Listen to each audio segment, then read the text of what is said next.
오늘 말씀 부르심을 받은 그대로 살아가라라는 제목입니다. 사람은 누구나 우리가 현재 있는 자리와 상태에 대해서 불만족하며 살아갑니다. 여러분들 자신에게 한번 물어보세요. 여러분들이 지금 처하여 있는 여러 상황이 있지 않습니까? 여러분의 가정적인 상황, 경제적인 상황, 또 직장 안에서의 여러분들의 상황, 또 가족 가운데, 또 지역 가운데, 여러 상황 가운데 여러분들이 놓여져 있는데, 나는 그 모든 상황 가운데 나는 만족한다. 너무 좋다. 너무 좋다. 여러분 그런 생각을 하는 분들은 아마 적을 거야. 대부분 보면은 우리 학생들은 어떻습니까? 조금 더 좋은 학교로 진학하고 싶고, 또 조금 더 공부를 잘하고 싶은 욕심이 생기고, 또 학생들은 빨리 성인이 되어져서 직장에 가서 돈을 벌고 싶은 생각도 있을 것이고요.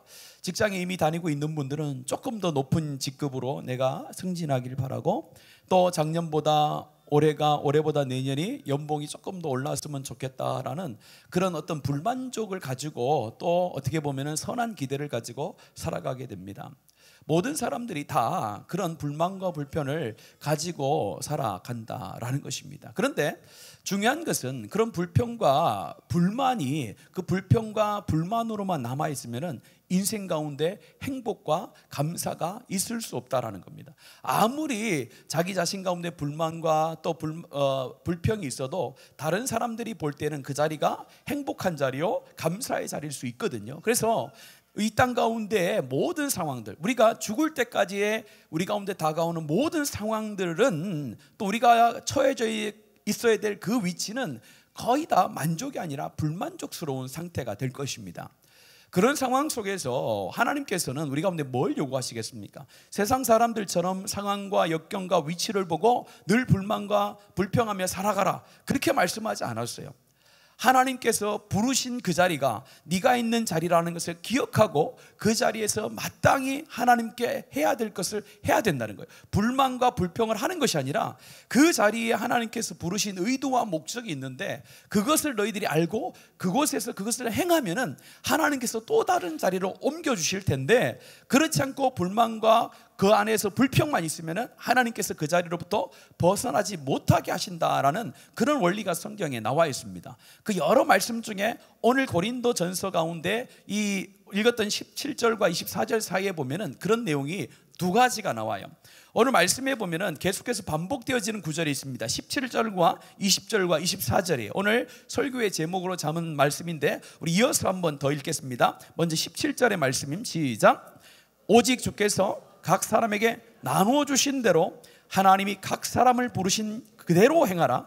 내가 모든 교회에서와 이와 같이 명하노라 라고 하면서 각 사람에게 나누어 주신 대로 부르신 그대로 행하라 라고 말합니다.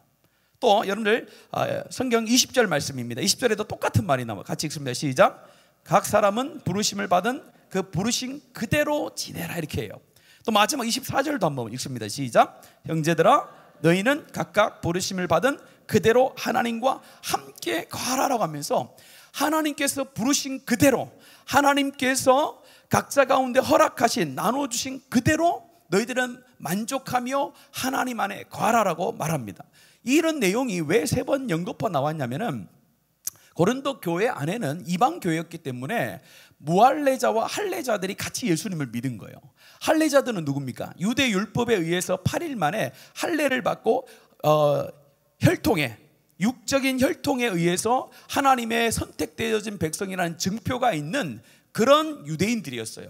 그런데 유대인들 외에 무할례자들, 할례를 받지 않는 유대인 외의 사람들도 예수님을 믿고 고린도 교회 안에 같이 들어와 있었던 겁니다. 그래서 그 할례자들이 무할례자들 보고 얘기하는 거예요. 야, 무할례자들 너희들 할례를 받아야 된다. 할례를 받아야 진짜 하나님의 백성이 될 수 있다라고 그렇게 이야기를 하는 거예요. 그러면서 너희들은 겉으로 보이는 하나님의 백성의 증표가 없지 않느냐, 그렇기 때문에 너희들은 꼭 할례를 받아야 된다라고 하면서 할례 받은 사람과 할례를 받지 않는 사람 사이에서 뭐가 있었던 거예요? 다툼이 있었던 것이죠. 고린도 교회 하면은 다툼에 최상을 달리고 있는 그런 교회였잖아요. 이런 것 가지고도 싸운 거예요. 그런데 오늘 말씀해 보니까 뭐라고 이야기합니까? 할례를 받는 게 중요하다, 할례를 안 받는 것이 중요한 게 아니다라는 거예요. 할례를 받는 거는 뭘 지키는 의미에서 지켰던 것입니까? 오늘 말씀해 보니까 오늘 뭐라고 얘기합니까? 하나님께서 할례를 받는 것은 19절 한번 볼까요? 19절 시작. 할례 받는 것도 아무것도 아니요 할례 받지 아니하는 것도 아무것도 아니로되 오직 하나님의 계명을 지킬 따름이니라. 이렇게 바울 사도가 결론을 딱 내고 있는 거예요. 너희들을 겉으로 보이는 행위에 대해서, 행위에 대한 율법을 굉장히 강조하고 있는데, 그 받느냐 안 받느냐가 지금 중요한 것이 아니라 예수 안에서 하나님의 백성으로 거듭난 자들, 예수를 믿음을 통해서 영적인 할례자가 된 자들 가운데는 무엇이 필요하느냐? 그 육적으로 보이는 할례를 받는 것이 중요한 것이 아니라, 이스라엘 백성들이 태어난 지 8일 만에 할례를 받은 것은 뭘 지킨 거라고요? 율법을 온전히 지켰던 증표로 그들이 받은 것처럼 할례자들이든 무할례자들이든 하나님의 말씀, 율법을 뭐 하라는 거예요? 온전히 지키는 것이 중요하다라고 그렇게 말씀을 하는 겁니다. 이 말은 우리로 표현하면 뭐냐? 교회 안에서 보이는 것이 아니라 보이지 않는 하나님 안에서의 삶이, 특별히 보이지 않는 삶 가운데 하나님의 말씀을 지켜나가는 삶이 굉장히 중요하다는 거예요. 이런 책이 좀 있었습니다. 아무도 보지 않을 때 당신은 누구입니까? 이런 책이 있었어요. 그 책에 보면은 아무도 보지 않을 때 자신의 모습과 행동이 바로 자기입니다, 이렇게 얘기하는 거예요. 많은 사람들이 보이는 앞에서 행동하는 것은 가짜의 자기고, 가면을 쓴 자기고, 진짜 자기 모습은 아무도 없을 때, 자기 혼자 있을 때 어떤 생각을 하며 어떤 행동을 하는 것이, 그것이 진짜 자기의 모습입니다라는 그런 내용이거든요. 그래서 우리는 기억해야 돼요. 우리가 하나님 앞에서 잘 산다는 것, 하나님의 부르심대로 살아간다는 것은 무엇이냐? 겉으로 보이는 것보다 보이지 않는 곳에서, 보이지 않는 것에 훨씬 더 중심을 가지고 살아가는 삶이 가장 중요하다는 겁니다. 오늘 이렇게 살아가는 것이 쉽지 않습니다. 오늘 이 시대는 보이는 것에 수많은 사람들이 생명을 거는 시대예요. 그래서 여러분들, 오늘 젊은이들이 굉장히 힘들어하는 이유가 어디 있습니까? SNS를 통해서 상대적인 박탈감을 많이 당한다잖아요.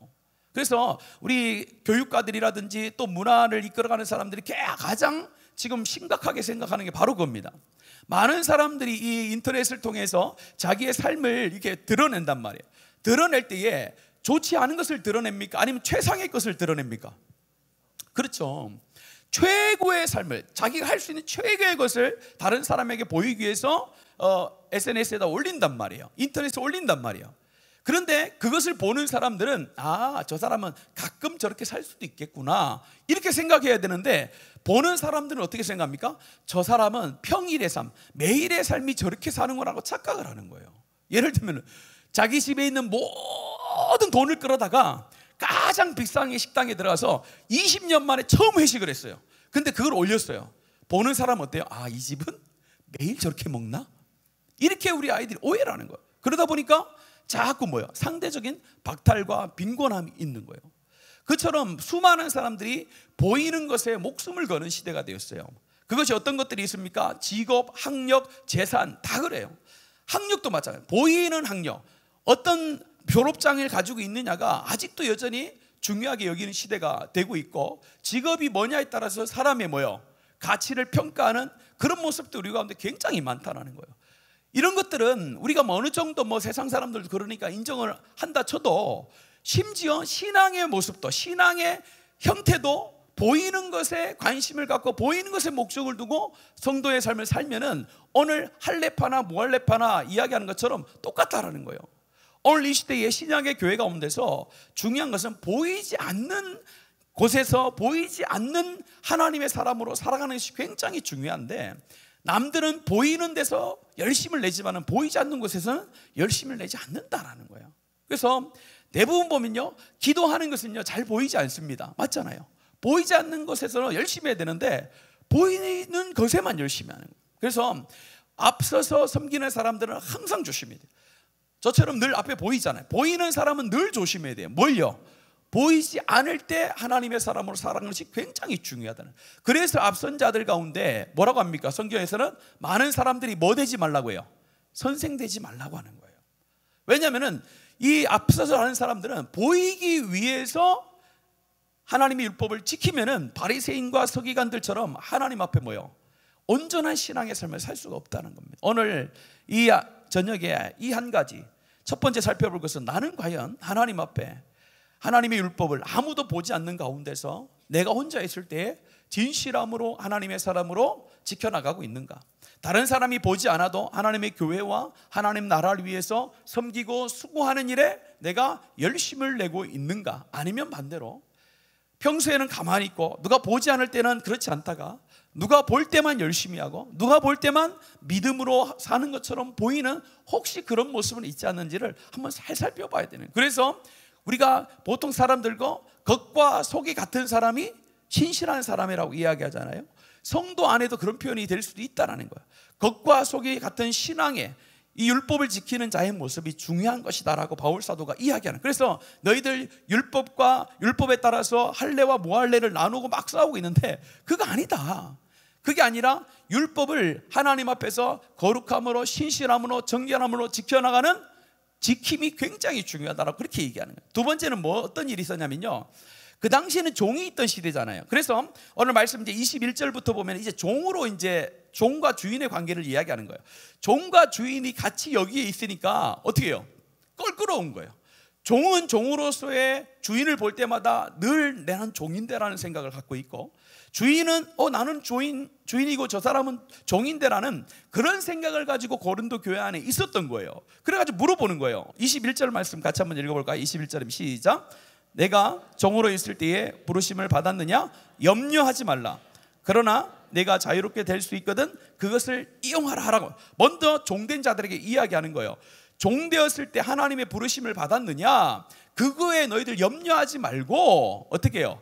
하나님께서 부르신 그 사람의 종이 아니라 하나님께서 부른 하나님의 종으로 너희들은 살아가라라는 거예요.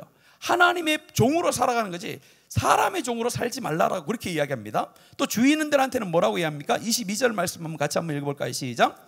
주 안에서 부르심을 받은 자는 종이라도 주께 속한 자유인이 되고 또 그와 같이 자유인으로 있을 때에 부르심을 받은 자는 그리스도의 종이니라 이렇게 하는 거예요.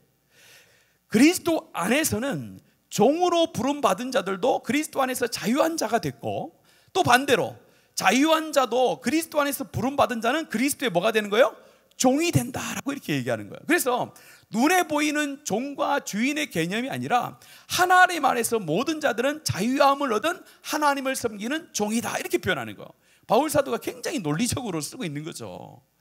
너희들은 사람의 종, 주인 그런 개념을 가지고 교회를 섬기는 것이 아니라 그리스도로 부름받은 자들은 일단 그리스도 안에서 죄로부터 뭐요? 자유함 받은 자유자다라고 그렇게 선포하시고, 또 뭐라고 합니까? 자유자이면서도 그리스도를 섬기는 그리스도의 종이 되라라고 이렇게 얘기하는 거예요. 그러니까 종과 이 주인에 대한 개념을 완전히 바울 사도를 바꿔서 얘기하는. 그러면서 너희들은 그리스도로부터 받은 이 자유함을 가지고 방종의 삶을 살지 말고 하나님이 원하는 그리스도의 종으로 살아가는 것이 합당한 것이다 라고 그렇게 이야기하는 거예요.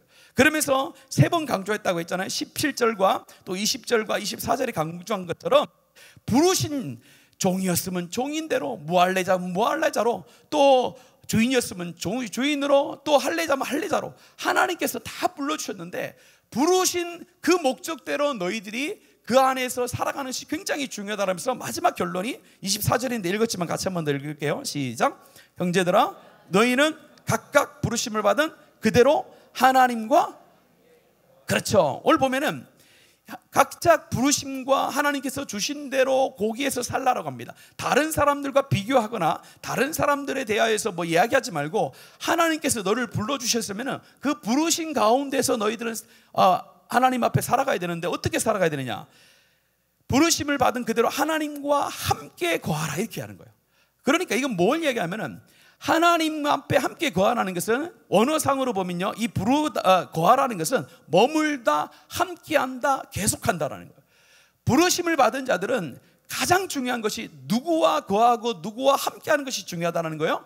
하나님과 함께 거하는 삶, 하나님과 함께 동행하는 삶이 중요한 거지 겉으로 보이는 게 중요한 게 하나도 아니다라는 거예요. 그래서 바울 사도가 고린도 교회를 향하여 외치고 있는 거예요. 너희들이 각양 여러 가지 모습들 때문에 싸우고 하는데 그게 중요한 게 아니다. 믿는 자는 하나님과 동행하냐, 하나님과 함께 하느냐, 하나님과 함께 마음을 나누며 살아가는 것이 중요하지 겉으로 보이는 것에 너희들이 목숨을 걸고 싸우면 안 된다라고 그렇게 결론을 내리고 있습니다. 오늘 이 말씀의 주제는 내게 주신 부르심의 자리에서 내게 주신 자리가 있어요. 여러분 자리가 있습니다. 여러분 자리가 하나님께서 여러분 가운데 딱 맞으니까 준 줄로 믿습니다. 그 믿음이 먼저 있어야 돼요. 여러분이 부르셔서 지금 있는 자리가 내 자리라는 거예요. 나는 여기 있을 사람이 아닌데, 나는 여기 있으면 안 되는데, 자꾸 그런 생각을 하면요 안 된다는 거예요. 하나님께서는 실수가 없습니다. 하나님은 전능하신 줄로 믿습니다.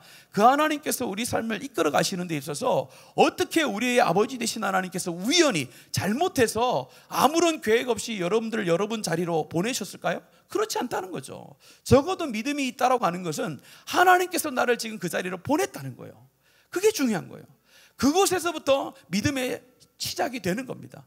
그래서 우리가 어떻게 이해합니까? 우리가 자주 부르는 찬양이자 하나님 한 번도 나를 실망시킨 적 없으시고, 그런 찬양하잖아요. 거기 가사 보면은 지나온 모든 세월들 돌아보아도 그 어느 것 하나 주의 손길 안 미친 것 전혀 없네, 이런 찬양을 하잖아요. 이것처럼 하나님께서 여러분들을 부르신 그 자리가 하나님께서 여러분들을 가장 알맞기 때문에 넣어주셨다라고 생각하시면 돼요. 자, 그러면 거기에서 뭘 해야 되는 거예요?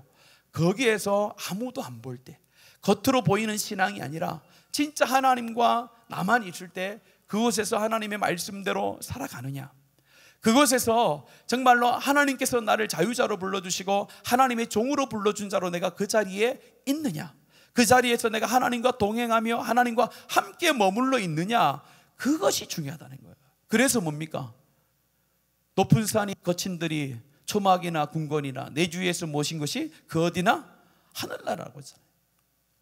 그처럼 하나님과 함께 있는 그 자리가 하나님의 부르심의 자리가 되는 거예요. 그래서 여러분들이 지금 삶을 살아가는 모든 삶의 현장이 하나님께서 여러분들을 그쪽으로 불러주신 줄로 믿으시고, 그것 가운데서 하나님과 함께하는 삶이 바로 하나님이 원하는 삶이요, 하나님께서 각자 가운데 부르신 대로 살아가는 사명이라는 것을 기억하시고, 여러분 그 삶 가운데서 하나님을 만나는 역사가 있기를 축복합니다. 그 자리에서 만나야 돼요. 오늘 교회에서만 만나면 안 돼요. 교회에서만 만나면요, 신앙이 저번에 얘기했던 후탁신앙 때, 후탁신앙, 여러분 처음 오신 분도 있어서 모르는 후탁신앙이 뭔지 아십니까? 예배 마치고 가면은 책상 위에다가, 피아노 위에다가, 탁상 위에다가 뭘 올려놔요? 이 성경책을 딱 올려놔요. 일주일 동안 한 번도 안 보는 거예요. 그럼 뭐가 쌓입니까? 먼지가 쌓이잖아요. 그럼 후 불어요. 불고 나서 먼지가 다 안 틀리니까 후탁, 그리고 현성책씩 또 가져오는 거예요. 가져와서 한 번도 안 보고 또 집에 딱 놔두고 집에 먼지가 이래 많았나? 그런 신앙이 된다는 거예요. 교회 안에서만 하나님과 동행하고 하나님의 부르심이 있는 것이 아니라 이곳에는 하나님을 만나는 장소입니다. 이 만남의 장소가 영혼의 어떤 삶의 근원이에요. 그러면은 한 주간의 삶이 시작되어지는 월화수목금 토요일은 뭐예요? 여러분의 삶의 현장이 있잖아요. 가정이 있을 수 있습니다. 여러분들이 만나는 여러 공동체가 있을 수 있습니다. 여러분 직장이 있을 수 있습니다. 그곳에 가서 뭐예요? 오늘 하나님의 말씀대로 살아내는 것, 하나님의 말씀대로 살아가는 것. 그렇게 하루하루 살다 보면요, 어떻게 우리 하나님께서 우리를 또 다른 것으로 부르시고 더 큰 것으로 하나님께서 나에게 맡기셔서 하나님의 역사를 감당할 줄로 믿습니다. 여러분들 그런 교회와 그런 성도들 되어지기를 축복합니다. 오늘 말씀을 기억하시면서 우리 이 찬양으로 함께 하나님 앞에 믿음을 고백했으면 좋겠습니다.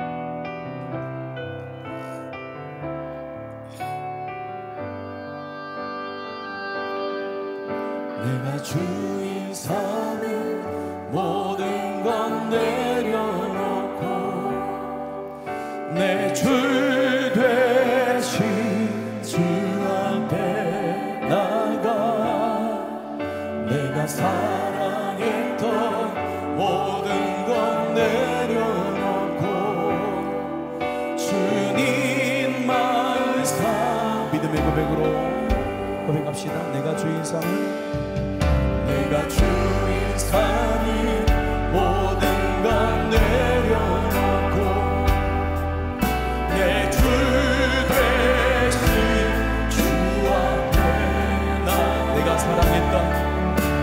사랑했던 모든 건 내려놓고 주님만 사랑해 주님만 사랑해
말씀을 기억하며 기도합시다. 우리의 삶의 현장 가운데 하나님 여러 가지 불평이 있고 불만이 있고 하나님 앞에 만족스럽지 못한 수많은 내용들이 있지만은 이 시간 다시 한번 우리의 마음을 고칩니다. 하나님께서 나를 실수가 없으시 나의 자리로 부르신 줄로 믿습니다. 나의 자리 가운데서 내가 최선을 다해 하나님 앞에 나갈 때 우리 하나님께서 나를 살피시고 인도하셔서 그 장소에서 또 다른 장소로 옮기시는 하나님의 역사를 보게 하실 줄로 믿습니다. 여러분 삶 가운데 어려움과 힘듦이 있더라도 그 자리가 하나님이 주신 자리인 줄 알고 기도할 때에 하나님께서 그 자리를 옮기셔서 하나님의 역사의 자리로 여러분과 우리의 삶을 이끌어 가실 줄로 믿습니다. 이 시간 여러분의 삶을 기억하시면서 하나님 나의 자리 가운데 만족하게 하시고 나의 자리를 감사하게 하셔서 더 큰 자리로 하나님이 원하시는 자리, 하나님이 기뻐하시는 자리, 하나님이 뜻하신 자리에 나를 인도하여 주시옵소서. 여러분 삶을 놓고 주의 이름을 크게 한번 부르고 하나님 앞에 함께 기도하겠습니다. 주여, 살아계신 아버지 하나님 밤에도 다시 한번 하나님의 말씀을 통하여 우리가 하나님이 있어야 될 자리, 내가 있는 자리다 다시 한번 생각해보게 하시고 하나님 고민하게 하시며 하나님 앞에 기도할 수 있도록 인도해 주신 하나님 참 감사합니다. 나의 형편과 나의 상황을 바라볼 때, 하나님 나가 있는 이 자리를 바라볼 때 만족스럽지 못한 것들이 너무나도 많이 있음을 고백합니다. 하나님 나에게 하나님께서 함께 하실 때는 내가 이 자리에 있어야 될 것이 아닌 것처럼 여겨질 때가 너무나도 많이 있음을 고백합니다. 하나님께서 나를 이곳으로 하나님 잘못 인도한 것처럼 하나님께서 내가 이곳이 아닌 다른 곳에 있어야 될 사람으로 내가 여기며 하나님 앞에 불만을 가지고 있을 때도 있습니다. 하나님 내가 가지고 있는 가정의 형편과 하나님 내가 가지고 있는 여러 가지 관계들과 하나님 내가 가지고 있는 여러 가지 하는 물질의 상황과 하나님 내가 직업의 상태와 여러 말할 수 없는 것들이 하나님 앞에 기도의 제목이 되고 나의 하나님의 썩거리가 될 때가 많습니다. 하나님 오늘 이 밤에 다시 한번 하나님 앞에 우리의 시선을 돌립니다. 다시 한번 하나님 앞에 우리의 마음을 올려드립니다. 정말로 하나님께서 원하시는 장소, 하나님께서 나를 이끌어주신 장소가 바로 내가 있는 이 자리임을 고백합니다. 내가 서 있는 이 자리가 하나님의 뜻하신 자리요, 부르심의 자리요, 하나님께서 허락하신 자리라는 것을 고백하며 하나님 이 자리 가운데서 하나님 앞에 내가 말씀을 지켜나가며 하나님 앞에 받은 이 사명을 다하는 주의 백성들이 되게 하여 주시옵소서. 하나님 내가 자리에 있는 이 자리 가운데서 하나님과 동행하게 하여 주시기를 간절히 원합니다. 하나님께서 나를 자유자로 불러주시고 하나님 예수 그리스도의 종으로 불러주셔서 나를 그 자리로 불러주셨는데 그 자리 가운데서 소홀하지 않게 하시고 하나님 아버지 핑계하지 않게 하시고 정말로 내가 있는 이 상황 가운데 정말로 내가 할 수 있는 한 정말로 하나님 보실 때에 합당한 자의 삶을 온전히 살아낼 수 있도록 은혜 위에 은혜를 더하여 주시기를 원합니다. 하나님 우리가 하나님 앞에 감사하며 하나님의 자리인 줄로 인정하며 하나님 믿음의 고백을 가지고 하나님 이 자리로 나가니 하나님께서 우리를 또 다른 자리로 하나님 인도해 가실 줄로 믿습니다. 더 하나님이 원하시는 자리, 더 하나님의 역사를 이루어갈 자리, 더 하나님께서 맡겨주실 자리로 우리를 이끌어 가실 줄로 믿습니다. 하나님 하나님께서 우리를 그 자리로 인도해 나가실 때에 하나님 우리를 하나 옮겨주실 때에 그 자리 가운데서도 하나님을 만나며 하나님을 찬송하며 변함없이 하나님 나라를 위하여 섬길 수 있는 그런 믿음을 더하여 주시기를 원합니다. 하나님 오늘 이 밤에 우리가 하나님 주님밖에 없음을 고백합니다. 주의 이름을 부릅니다. 하나님 역사하여 주시옵소서. 하나님 주님밖에 없습니다. 주님이 우리의 능력이시오, 힘이시오, 살성이시오, 방패이십니다. 하나님 우리의 권능의 손이 주님밖에 없음을 고백합니다. 오늘 이 시간 하늘문을 여시고 우리 가운데 임재하셔서 우리 마음을 다스리시는 아버지 하나님, 오늘 이 밤에도 오직 주님이 나의 왕이시오, 주님이 나의 능력이시오, 주님만을 내가 섬기고 주님만이 나의 영원한 목자가 되심을 고백하여 주님 앞에 기도하는 귀한 밤 될 수 있도록 하나님 역사하여 주시옵소서. 주님 우리의 마음을 도합니다. 하나님 우리의 심령의 깊은 곳에서 하나님의 이름을 하나님 올려드립니다. 하나님 우리의 간구하는 소리를, 우리가 울부짖는 소리를, 주님 앞에 매달리는 소리를 주여 들으시옵소서. 주여 응답하옵소서. 주여 이 시간 임자셔서 우리를 다스려 주시고 붙들어